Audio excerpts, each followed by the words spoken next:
Nanindigan ng isang kongresista na dapat pang dagdagan ang economic provisions na babaguhin sa konstitusyon.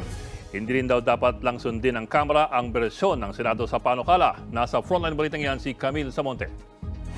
Bakit magkaiba ang paraan ng pagboto ng Kamara at Senado sa pagsusulong ng economic charter change para sa konstitusyon? Ito ang tanong ni Albay Representative Edsel Lagman sa deliberasyon ng Committee of the Who's Resolution of Both Houses number 7 kanina.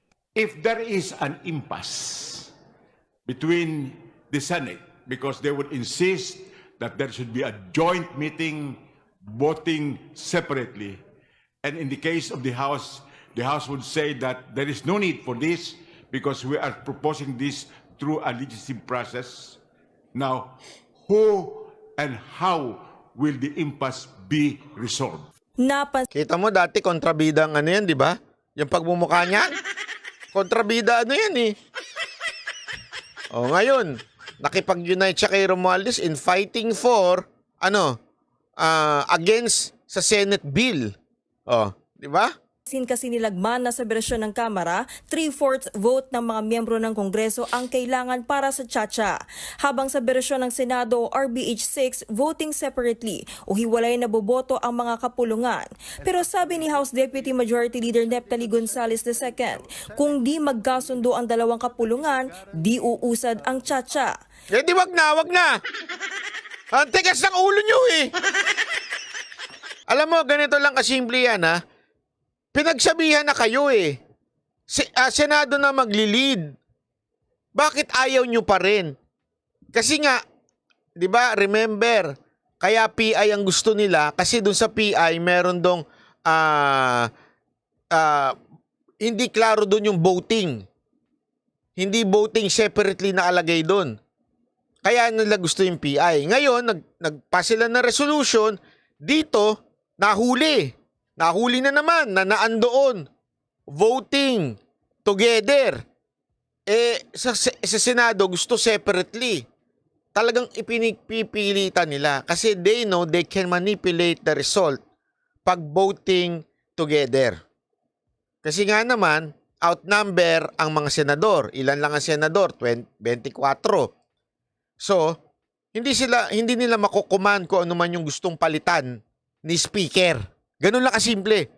Kaya pinagpipilitan itong mga balalay ni Speaker, huwag tayong pumayag sa separate voting. Kasi hindi magdidesisyon ng ating sugar daddy.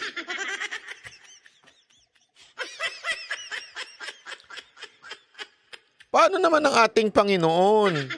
Hindi siya magiging Panginoon pagka voting separately. Di ba? Yun ang totoo eh. Oh. Sa House hearing din, tila hindi pa rin sumusuko ang ilang kongresista sa pagsulong na dagdagan ng aamyendahan sa economic provisions. Si Cagayan de Oro Representative Rufus Rodriguez, giniit na di lang dapat sundin ng Kamara ang bersyon ng Senado. We cannot really say that we have identical resolutions. We are still in the process of debate in this hearing because, Mr. Chairman, I believe that... I believe in the future!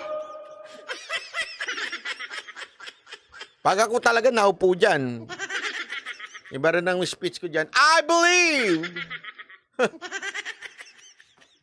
that each one of you is rotten. Yari ka. Kilapong ka sa labas niyan, no?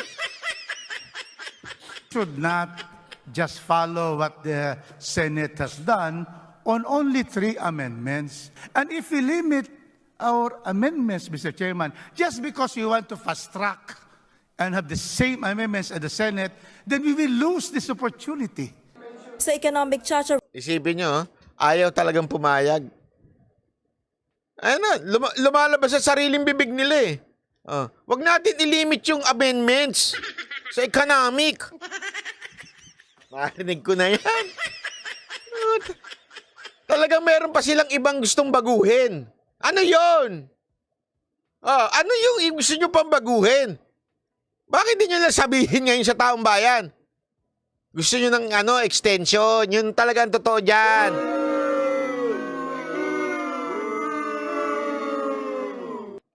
Kaya nila gustong manipulahin ng pagboto eh. Gusto nila talagang join, collectively, ika nga, sama-sama sila na magbobotohan para wala na ni Senado na outnumber na sila. Oh, so pwede na nilang baguhin ang gusto ni Speaker. Yung galawan nyo, obvious. Galawan talaga ng mga Version ng Senado, 3 probisyon may kinalaman sa pagpapaluwag sa restrictions sa pagmamay-ari sa ilang public utilities, mga eskwelahan at maging sa industriya ng advertising ang nakapaloob. Pero giit ni Rodriguez, dapat payagan pati ang exploitation at exploration ng natural resources, maging ang foreign media at land ownership. Ikinabahala yan ni ACT Teachers Party List Representative Franz Castro. Pagdating dito, ang daming mga ina-amend na wala naman doon sa original na committee report. So yun po yung worry ng kinatawang ito, Mr. Chair. Kaya kung 3 lang ito ngayon, baka maging 8 na yan. Yan. Nagpapataas ng yan. Ano ginagawa niya? Kumukontra siya? Nagpapataas yan. Di pwede to. Papalag kami dito. Alam mo, akala kasi nila kakampi nila to.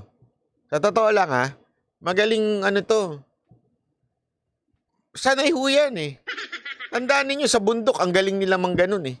Ng mga kumpanya eh. O, gusto niyong proteksyon. Dinadala nila ngayon sa Congress. Gusto niyo ng para tumaas ang gusto niyo, supportahan namin kayo. Ay, hindi, kung ayaw niyo, lalabanan namin kayo. O, sige, gusto niyo, unity tayo. O, sige. Ito. Ito namin. Asking. Pagdating ng approval natin. Target ng Kamara na maaprubahan ang economic tsa-tsa bago ang Holy Week break. Nagbabalita mula sa Frontline, Camille Samonte, News 5. O, diba? Naku po, delicates talaga ito. Diyan pa lang sa balita na yan, lumalabas na talagang meron silang hidden agenda. Hindi lang economic provision. Tama talaga si Pangulong Duterte. Tama yung speech niya. Alam mo, kasi marami nagsasabing, ang dami-dami nagsasabing komento tungkol sa speech ni Pangulong Duterte. Hindi nila mag-gets talaga eh. Hindi yun nila mag-gets na this time, the PRRD was talagang focus on that simple fight. Ano ho yun? Ayaw niya talagang pagalaw yung konstitusyon kung babaguhin ang mga termino. Una yun. Pangalawa, paulit-ulit niya sinasabi yan. Noon pa yan, hanggang ngayon. Hanggang nito Cebu, sinabi niya uli. Kung babaguhin man ang konstitusyon at kung magkakaroon man ng mga change of limits, hindi ngayong administrasyon na to ang makikinabang. Dapat yung susunod. Di ba? Sa tingin ninyo, papayag si Tamba kung yung susunod, alam niyang talo siya. Hindi, totoo naman eh. Alam mo, survival na yun si Tamba. Kung ikaw, ito na lang. Kung ikaw na ang pinakamayamang, halimbawa lang ito pero hindi ko sinasabing ganito si Tamba hindi ko siya dinidefine as sugar daddy Pero kung ikaw na ang pinakamayamang sugar daddy, and yet, halimbawa lang ito sample, hindi ko sinasabing ganito siya. Kunwari, pangalanan na natin, si person B. Ayan, si person B. Hindi ho ito, si person B, ikaw. Ikaw na ang pinakamayamang sugar daddy. Ikaw na ang pinakamalupit. Ikaw yung parang Chavit Singson. Parang ganon. Hindi ko sinasabi si Chavit Singson, sugar daddy, Kunwari, ganun kakayaman.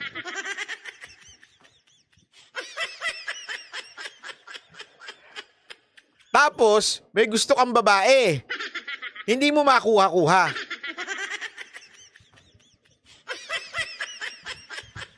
Kahit ikaw nang pinakamayamang sugar daddy.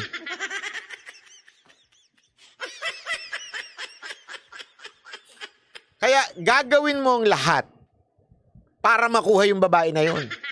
Kasi hindi ka papayag Anak ng wedding, ako na pinakamayaman Ako na ang pinakamalupit. Ako na si Manong.